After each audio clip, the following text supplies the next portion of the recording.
Assalamualaikum warahmatullahi wabarakatuh.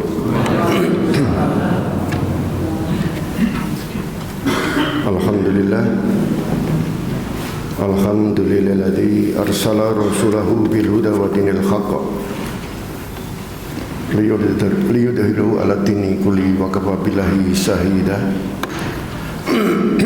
Asyhadu an la ilaha illallah wa asyhadu anna Muhammadar Rasulullah. Allahumma shalli ala Muhammad wa ala ali Muhammad kama shallaita ala Ibrahim innaka Hamidum Majid. Amma ba'du. Usikum wa nafsi bi taqwallah faqad fazal muttaqun. Allahumma anta rabbi la ilaha illa anta rabbi wa ma khalaqtani wa ana abduka wa ana ala ahdika wa wa'tika mastata'tu a'udzu bika min syarri ma sana'tu abulaka bi ni'matika alayya wa abu bidambi faghfirli fa innahu la yaghfiru dzunuba illa anta. Bismillahirrahmanirrahim. La yadurru masmi sa'in fil ardi wa la fis sama wa wasamil alim. Bismillahirrahmanirrahim. La yadurru masmi sa'in fil ardi wa la fis sama wa wasamil alim. Bismillahirrahmanirrahim. La yadurru masmi sa'in fil ardi wa la fis sama wa wasamil alim. Allahumma inna nas'aluka ilman nafi'an wa rizqan thayyiban wa amalan mutaqabbalan. Allahumma inni a'udzubika min ilmi la yanfa' wa min qalbi la yakhsha wa min nafsi la tasba' wa min da'wati la yastajabu lah. Subhanaka la ilma lana illa ma 'allamtana innaka antal hakim. La ilaha illa anta subhanaka inni kuntu minadz zalimin. Wadinilah jamaah majelis taklim Masjid Mujahidin yang dirahmati Allah Subhanahu wa taala. Puji syukur kita aturkan kehadirat Allah. Karena apa? Kita masih diizinkan untuk hadir bersama-sama di majelis yang mulia ini untuk menambah pengetahuan kita, yaitu pengetahuan tentang dinul Islam. Dan memang kita harus tahu begitu. Karena ketika kita berbuat itu diperlukan ilmu, dan diam kita juga diperlukan ilmu gitu. Oleh karenanya tidak ada satupun perintah agama, baik yang bersifat ma'dhah maupun ghairu ma'dhah, itu yang tidak ada ilmunya. Pada inilah yang dirahmati Allah Subhanahu wa taala. Pada malam hari ini saya akan sampaikan satu tema tidak disentuh oleh api neraka gitu. Kita saat ini sambil menunggu apa? Menunggu waktu sholat begitu ya. Menunggu waktu sholat itu adalah menunggu jangka pendek begitu. Ada juga menunggu jangka panjang. Menunggu jangka panjang yaitu menunggu ajal gitu. Sambil menunggu ajal kita sama-sama tidak tahu kapan akan datang kepada kita, maka mari kita persiapkan diri kita. Besok di akhirat hanya dua saja. Kalau tidak neraka ya surga. Syukran Pak Jamil. Lek gak swarga ya neraka. Kene liyane. Oleh karena dalam Islam ini harus jelas itu. Aku jadi harus jelas itu maksudnya itu ya, kalau tidak hak ya batil. Tidak ada yang tengah-tengah, kita tidak boleh ngambil aku tak netral aja, tidak ada dalam Islam itu ya. Karena besok yang disiapkan hanya dua saja, yaitu surga dan neraka. Sekalian dirahmati Allah Subhanahu wa taala, dan sudah barang tentu kita orang lek apa jenenge normal ya. Orang itu waras pasti cita-citanya besok adalah masuk surga. Kalau kita masuk surga otomatis tidak mungkin kita masuk neraka.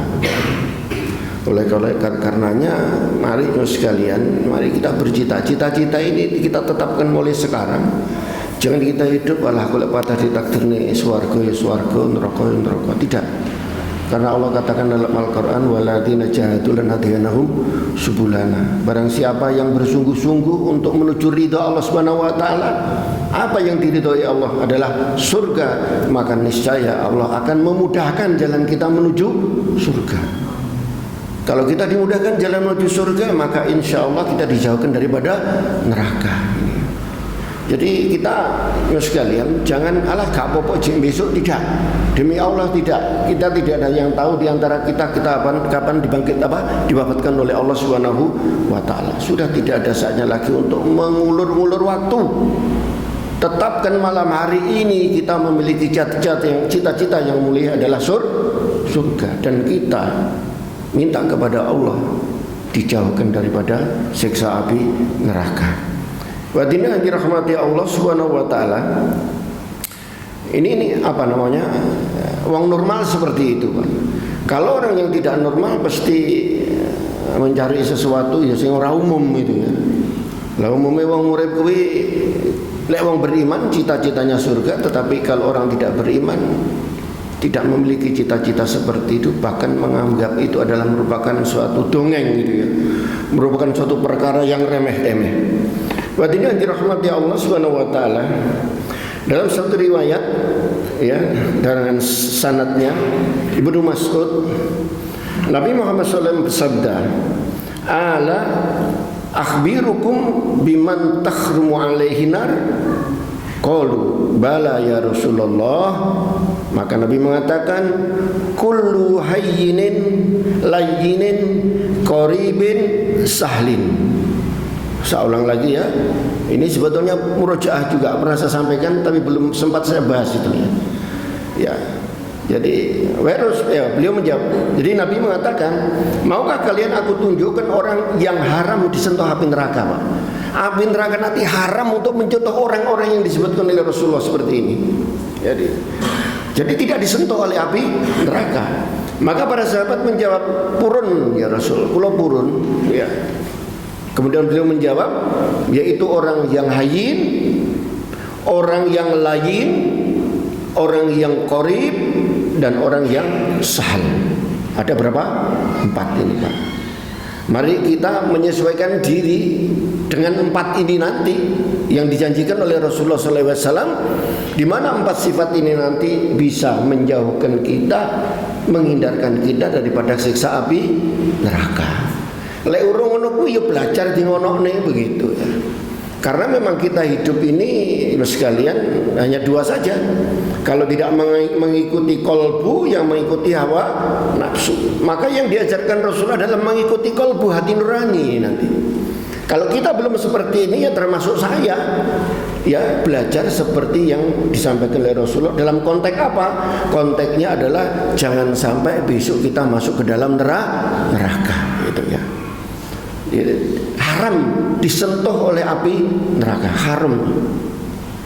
Cuma sekalian dirahmati Allah Subhanahu wa taala. Lalu apa yang dimaksud dengan hayyin, lain, qarib, dan sahal gitu. Yang pertama adalah yang dimaksud hayyin ini adalah sifatnya orang ini tidak mudah memaki, Pak. Tidak mudah memaki, tidak mudah melaknat, tidak mudah marah, dan jiwanya selalu teduh, kul. Teduh ya, kul. Wong teduh itu kalau kita berada di bawah pohon yang besar itu rasanya Pak, adem, ayam itu. Saya belajar Pak ini, Pak. Saya kalau saya sampaikan seperti ini, motivasi saya agar saya bagaimanapun tak belajar kayak ini. Supaya apa toh? Besok ya karena ridho Allah barangkali betul-betul kita memang cita-citanya tidak disentuh api neraka. Sebab api neraka Masya Allah sudah seringkali kami sampaikan kepada jemaah sekalian. Yang paling ringan itu ya, seperti terangkan ustadz-ustadz itu ya. Sikile ditemplek ini geni ini umum sampai tengah ini otak itu mendidih otak ini, otak mendidih itu yang paling ringan sekali. Oleh karenanya mesti kita setelah tahu yang paling ringan aja seperti itu, mari kita tundukkan hawa nafsu kita untuk mengikuti apa yang diajarkan oleh Rasulullah SAW. Yang pertama tadi adalah tidak mudah memaki-maki, tidak mudah melaknat. Karena Nabi SAW pernah diminta oleh para sahabatnya, Rasul laknatlah orang-orang musyrik itu. Maka Nabi mengatakan, aku diutus oleh Allah tidak untuk melaknat, tetapi untuk memberikan kasih sayang kepada orang-orang, semua manusia, bukan hanya umat Islam, tetapi termasuk orang yang tidak Islam pun diperintahkan. Rasulullah misinya adalah untuk rahmatan lil alamin. Cuma sekarang dirahmati Allah Subhanahu wa ta'ala. Coba kita perhatikan, memang celaka itu ya. Orang itu kalau suka yang namanya mengumpat, kemudian suka memaki, Allah sudah memperingatkan kepada kita di dalam surat Al-Lumasah. Wailul likulli lumazatin lumazah. Celaka orang-orang yang melaknat. Celaka orang-orang yang suka memaki gitu. Itu. Kadang-kadang memang kalau kita ini serodo gak cocok saya di hati lagi Pak. Ya, refleks itu keluar itu. Saya juga begitu. Setelah saya membaca itu, masya Allah. Ya, mari kita sing asale iki ngono kuwi ya. Mari kita bersama-sama barengi. Ini ada persoalan manajemen hati Pak itu Pak. Apa tadi yang pertama? Tidak. Jadi orang yang hayin adalah ya, sifat yang tidak mudah untuk memaki ataupun tidak mudah mencela. Tidak mudah itu artinya sama sekali bukan tidak. Karena apa? Mencela itu adalah merupakan fitrah daripada manusia. Tetapi kita tidak boleh mudah untuk mencela itu ya. Al-Quran mengatakan seperti itu. Hadirin yang dirahmati Allah Subhanahu wa ta'ala. Jadi orang yang hayin itu memiliki keteduhan dan ketenangan baik secara lahir maupun batinnya. Orang yang memiliki sifat ini juga tidak mudah marah dan selalu penuh pertimbangan ketika bersikap. Dipikir ya kadung ngomong ini baru ngomong terus ketun. Nate ngoten. Aku ya sering ngono. Ketun gitu ya. Maka orang sifat hayin ini tadi tenang gitu ya. Tenang, tidak mudah mengumpat, tidak mudah marah dan lain sebagainya. Berarti ini yang dirahmati Allah Subhanahu wa ta'ala. Maka di dalam hadis diriwayatkan oleh dalam kitab Adabul Mufrad itu diriwayatkan oleh Imam Bukhari, sesungguhnya dalam dirimu terdapat dua sifat yang dicintai oleh Allah, yaitu sifat sabar dan tidak tergesa-gesa. Sifat sabar dan tidak tergesa-gesa. Orang hayin memiliki Pak sifat ini Pak. Sifat sabar tidak tergesa-gesa. Kita ini boleh tergesa-gesa, boleh Pak. Tergesa-gesa itu pada dasarnya adalah sifat daripada kesukaan daripada setan. Tetapi kita boleh tergesa-gesa dalam perkara apa? Ndang rabiyo lek patrawe soleh jodoh Pak. Ndang mergo lek gandang dirabekne pinggo mangan dadekne maksiat. Kedua apa? Ndang sauren utang lek patrah ya wis jatuh tempo. Lek jatuh tempo ngono iki aja malah gak ngetok pisan lek rong duwe dhuwit ndang kan begitu Pak ya. Diberikan keterangan orangnya. Saya belum bisa mengembalikan, saya minta waktu. Jangan kemudian asale apik goro-goro utang malih satru mulai ngono kuwi lho Pak. Kemudian apa? Orang yang mati maka segera untuk dimakamkan. Terus yang kedua, 3 dan 4 dan 5 ini saya lupa ini. Yang saya ingat hanya di 3. Sekalipun Rasulullah SAW beliau meninggal dunia tidak langsung dimakamkan, menunggu 2 malam. Mengapa begitu? Karena pada saat itu masih menunggu siapa yang ditetapkan untuk menjadi khalifah pengganti daripada Rasulullah Sallallahu Alaihi Wasallam. Jemaah sekalian dirahmati Allah Subhanahu Wa Taala. Maka Nabi Muhammad SAW bersabda, ya, sifat perlahan-lahan ataupun sabar itu berasal daripada Allah. Sedangkan sifat tergesa-gesa itu berasal daripada setan. Tadi saya katakan itu. Coba sekalian memahami. Jadi perlahan-lahan ini orang terus lemot itu loh ya. Lemot itu ya Pak. Sudah punya suatu program, tahapannya, time schedule-nya ada, tanggal sekian dan seterusnya. Tapi kemudian tidak dijalankan, itu bukan perlahan-lahan. Tetapi apa? Lemot Pak itu Pak. Maka yang seperti itu juga dilarang oleh Rasulullah Sallallahu Alaihi Wasallam. Apabila engkau berada pada sore hari, tidak usah menunggu pagi hari. Apabila engkau berada pagi hari, tidak usah menunggu sore hari. Itu artinya apa? Bahwa kita ini tidak boleh untuk menunda-nunda urusan. Nah, karena memang yang nanti itu kan gaib itu ya. Itu bukan milik kita. milik Allah dan milik Allah Subhanahu wa taala. Maka apalagi besok nanti malam itu gaib bagi kita. Oleh karena ketika sore ini pengen tilawah, hindang tilawah begitu. Rasa ngenteni sesuk arepe subuh begitu. Dan seterusnya dan seterusnya. Jemaah sekalian dirahmati Allah Subhanahu wa taala. Maka sebetulnya dalam ayat yang lain diterangkan bahwa manusia itu sebetulnya diciptakan oleh Allah dengan tabiat tergesa-gesa. Tetapi di satu sisi memahami ayat ini, Nabi melarang kita tergesa-gesa. Dan ayatnya lain Allah mengatakan bahwa tergesa-gesa itu adalah sifat daripada setan. Kita tuh suruh milih tergesa-gesa ataupun kita milih tenang. Apakah kita milih lain begitu? Kemudian Allah katakan dalam ayat ini selanjutnya ialah, kelak aku akan perlihatkan kepadamu tanda-tanda azabku. Mengapa Allah mengancam? Ditunjukkan azab-azabnya, buah daripada ketergesa-gesaan. Maka janganlah kamu minta kepadaku mendatangkan dengan segera. Besok waktu nenek. Alah ya jelek bener dawe Nabi sing disampaikne kuwi tenan ora mbok saiki ndang dibuktekne. Ndak perlu seperti itu. Allah nanti akan memilih waktu yang tepat untuk menurunkan peringatan ataupun azab atau siksa kepada orang-orang yang diinginkan oleh Allah Subhanahu wa taala. Pas itu waktunya Allah itu. Pas sudah. Itu.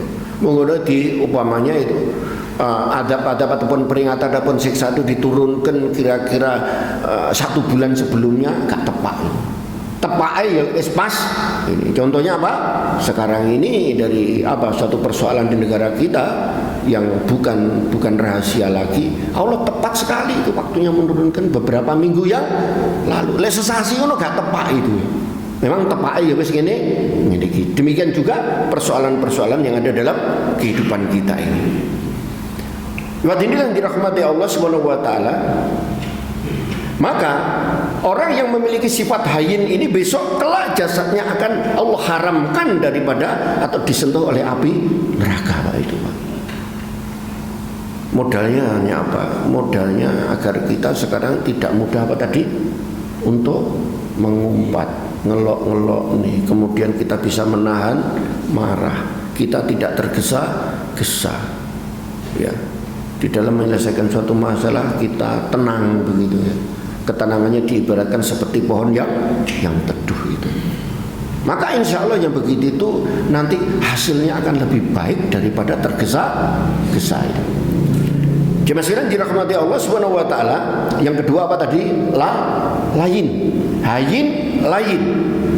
Lain itu adalah orang ini adalah senantiasa menginginkan kebaikan antar sesama manusia. Ya, lain. Menginginkan kebaikan di antara sesama manusia. Kalau dia melakukan suatu kebaikan, orang yang lain ini berharap ingin sekali kepada saudara-saudara juga berbuat baik. Oleh karenanya lain itu sekalian.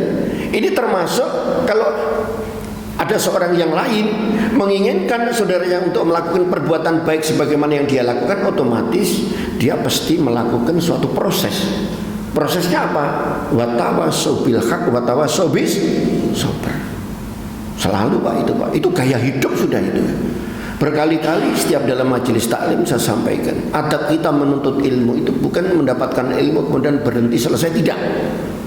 Maka ulama mengatakan, maka celaka orang yang menuntut ilmu hanya ingin mengetahui. Celaka seperti itu. Maka adabnya bagaimana? Setelah mendapatkan ilmu, maka hendaknya ilmu untuk diamalkan gitu, Pak. Sebab besok ada pertanyaan pada hari kiamat. Kowe ngaji di Mujahidin, Al-Azhar dan tempat lain, kowe duwe ilmu mbok gawe apa? Jadi memang resiko, Pak. Kita tidak ngaji tidak boleh, kita diperintahkan menuntut ilmu. Kalau sudah menuntut ilmu, maka diperintahkan adabnya adalah untuk mengamalkan. Leka mengamalkan piye? Maka besok akan kita memiliki resiko, Pak. Itu. Oleh karena itu sekalian, kita yakin sepakat bahwa yang hadir ini semua besok ingin mudah masuk surga. Maka salah satu jalannya adalah rajin-rajin menghadiri majelis taklim, majelis ilmu.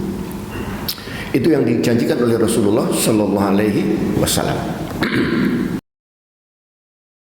Kata aku ki urung iso Pak. Mulai dikon ngaji ngene iki Pak, sing lemah lembut gemulai aku urung iso saya ini. Saya kepingin Pak berbicara lembut itu ya, santun itu ya. Oleh karenanya memang kalau kita menginginkan sesuatu, kita mengadakan suatu perubahan, maka hendaklah kita memberikan nasihat tentang apa yang ingin kita rubah pada diri kita. Itu namanya dakwah seperti itu.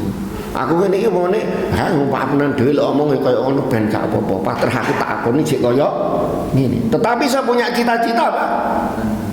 Punya cita-cita bagaimana saya bisa merubah seperti yang diajarkan oleh Rasulullah SAW. Supaya apa toh? Bene aku ki orang mlebu neraka. Cuma sekalian, masalah lemah lembut dalam bertutur kata ki yo reno-reno Pak. Lek lemah lembute wong Solo niku Pak, gelembuk Solo Pak. Betul enggak itu Pak? Makanya wong Jawa enek apa kayak guyonan apa kan ya. Kasar jenggot kuwi ngangeni. Ning lek lembut aluse koyok lumut kuwi malah meleseti. Kan begitu Pak ya. Nah, sebetulnya konteksnya bukan hanya persoalan di dalam menyampaikan, tetapi substansi, konten ya, isi daripada pembicaraan itu sebetulnya apa. Maka ketika kita melihat, jenengan tahun buka Pak Jamil, video snack wis sing main wong Kediri Brangkulon cedeki bandara. Itu ucapannya sama sekali bukan ucapan seorang yang lain Pak. Jadi lek si jenenge direkam itu didelok sak Indonesia lho Pak itu Pak. Jadi lek ngomong ngono ku ya wis mulai ndas nyang dhuwur dicanda itu Pak. Dicanda. Jaran ini biasa itu. Jaran sing awalane apa jaran ini biasa itu. Ya. Itu ditontonkan Pak itu Pak.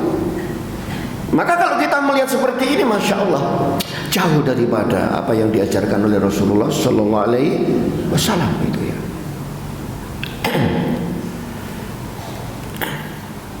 Jemaah sekalian dirahmati oleh Allah Subhanahu Wa Taala. Maka selanjutnya jemaah sekalian, orang-orang, ya mari maksudku ini, setelah tahu sifatnya seperti itu, mari kita bersama-sama hijrah Pak itu Pak. Hijrah dari sesuatu yang belum baik menjadi yang lebih baik itu Pak. Hijrah itu Pak. Itu artinya hijrah itu kita apa? Mengamalkan apa yang diajarkan oleh Rasulullah Sallallahu Alaihi Wasallam. Jemaah sekalian dirahmati Allah Subhanahu Wa Taala. Di antara manusia ada orang yang Allah inginkan kebaikannya. Mudah-mudahan kita juga seperti yang dikehendaki Rasulullah, kita dijadikan menjadi orang yang baik. Amin ya rabbal alamin. Maka disebutkan dalam sebuah hadis, ya, apabila Allah menginginkan kebaikan kepada seorang hamba, maka Allah jadikan ia beramal Pak. Untuk beramal soleh Pak. Lalu para sahabat bertanya, ya Rasul, apa yang dimaksud dijadikan dia beramal? Maka Rasulullah SAW bersabda, dibukakan untuknya amal soleh sebelum meninggalnya, sehingga orang-orang yang berada di sekitarnya menjadi ridho Pak. Jadi diberikan kemudahan oleh Allah Subhanahu Wa Taala. Allah berikan ridho kepada orang itu untuk selalu beramal soleh, selalu berkata baik kepada sesama manusia, menjalin muamalah yang baik, tidak menyinggung perasaan, menebarkan senyum dan lain sebagainya, lebih dulu menyapa dan lain sebagainya. Masya Allah Pak itu Pak. Nabi mengatakan agar sekiranya dia nanti dipanggil oleh Allah Subhanahu Wa Taala, dia meninggalkan kesan karena diridhoi oleh sesama manusia Pak. Terus piye itu ya nih? Lewes mati terus piye? Pak kain saurunge mati kok apik. Seorang istri juga begitu, meninggal bapaknya, tenan saurunge gak enek kena api. Seorang suami juga begitu, saurunge gak enek kan masa nglibet tanya aku. Ini merupakan suatu bagian daripada amal soleh. Maka kemudian setelah meninggal dunia, orang ini menjadi tutur kata yang baik, Pak. Sehingga setelah matinya itu nanti bukan sudah tidak lagi cerita-cerita ataupun ada suatu hal-hal ungkapan-ungkapan tentang keburukan daripada orang yang sudah meninggal dunia ini. Karena apa? Ketika menjelang meninggalnya diberikan kemudahan oleh Allah Subhanahu wa taala untuk mudah beramal soleh. Mas sekalian, beramal soleh itu ada dua, Pak. Ada vertikal dan horizontal. Kita tidak cukup hanya secara vertikal kepada Allah Subhanahu wa taala, kita ini baik, Pak. Tidak. Karena Islam yang dibawa oleh Rasulullah sallallahu alaihi wasallam itu tidak ada. Jadi kita ini, Islam ini adalah rahmatan lil alamin, Pak. Selain kepada Allah, kita juga baik kepada sesama manusia, Pak. Iya, ini penting sekali, Pak. Bahkan Nabi Isa pernah bertanya kepada Allah, ya Rabb, ibadah nopo yang panjenengan paling cintai, yang paling panjenengan sukai yang sudah saya lakukan? Nopo sholat saya? Apa puasa saya? Maka Allah mengatakan, sholatmu kayaknya sih tak senengi. Sholatmu kowe khusuk mbok ge awakmu dhewe, pahalane sing ngepek awakmu. Posomu ya ngono. Kowe poso sing oleh ampunan dosa awakmu dan kamu mendapatkan ampunan dari Allah dan mendapatkan keutamaan-keutamaan yang lain, tetapi itu hanya berlaku untuk dirimu.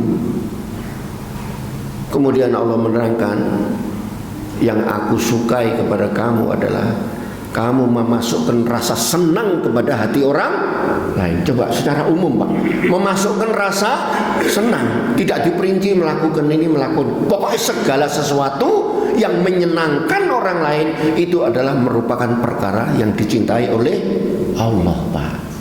Jadi kalau begitu ora cukup awake dhewe iki mak ngendene ibadah vertikal, bukan mak hubungan kita dengan Allah saja tidak.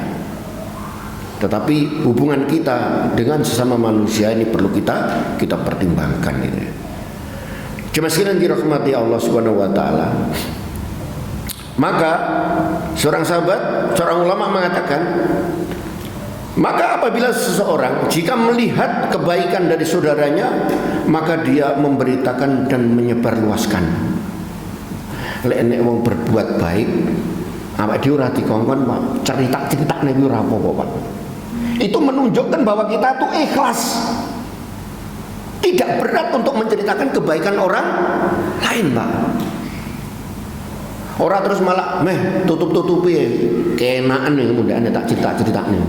Tidak seperti itu.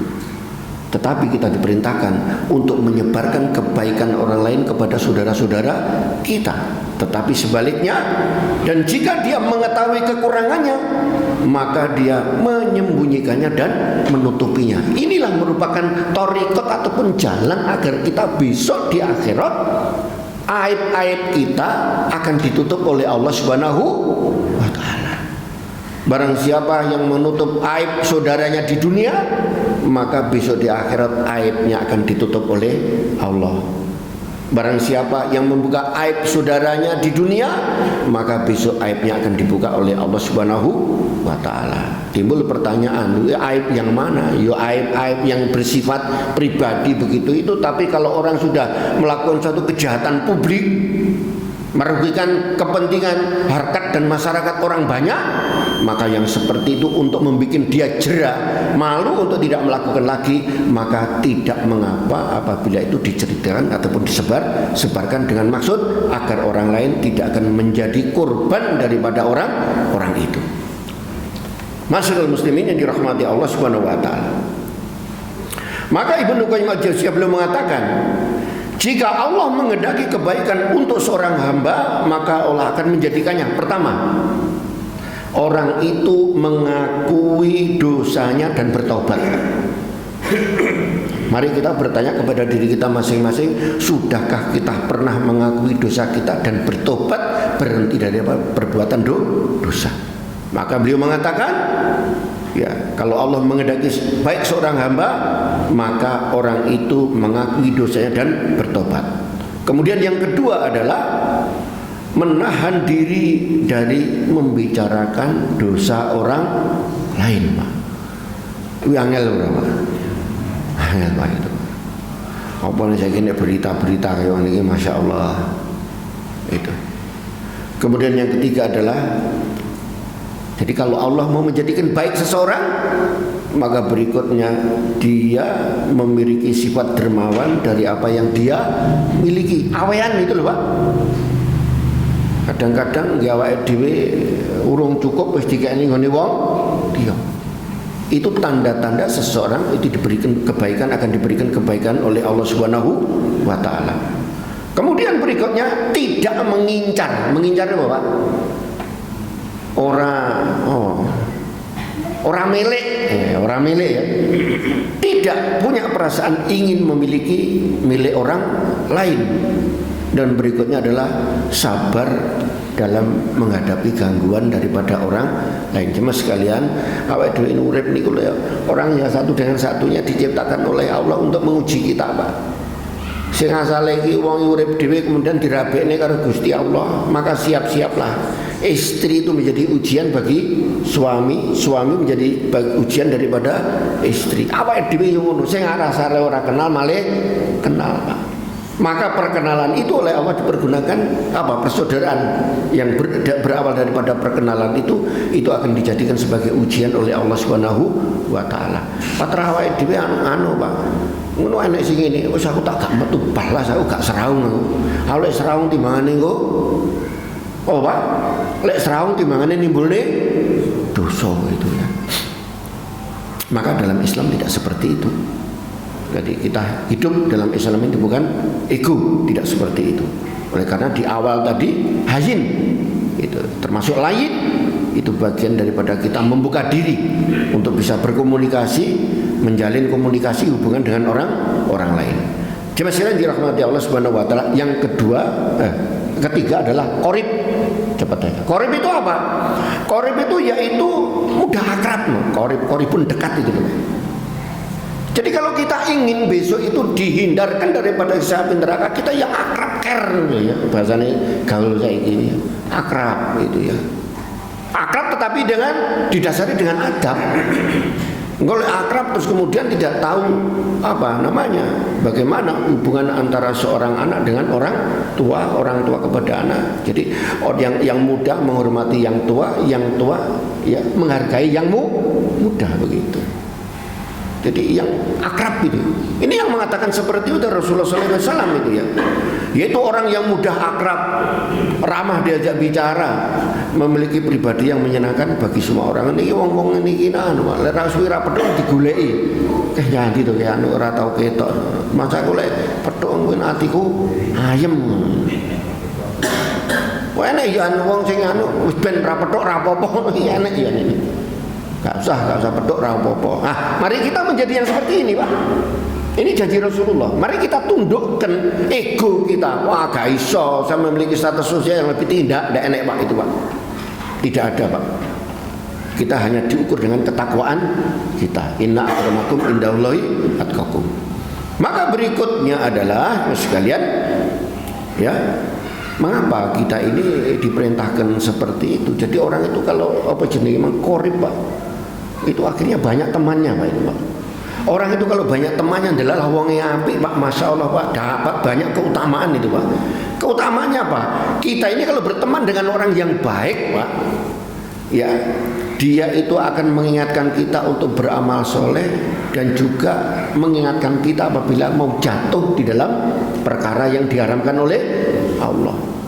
Mangane jenengan lek duwe kanca sing wis apik ngono iki, Pak, suka menasihati kuwi, maka ulama mengatakan ojo gampang-gampang mbok pegat, ojo gampang-gampang mbok pedhot, ojo gampang-gampang mbok satru. Karena apa?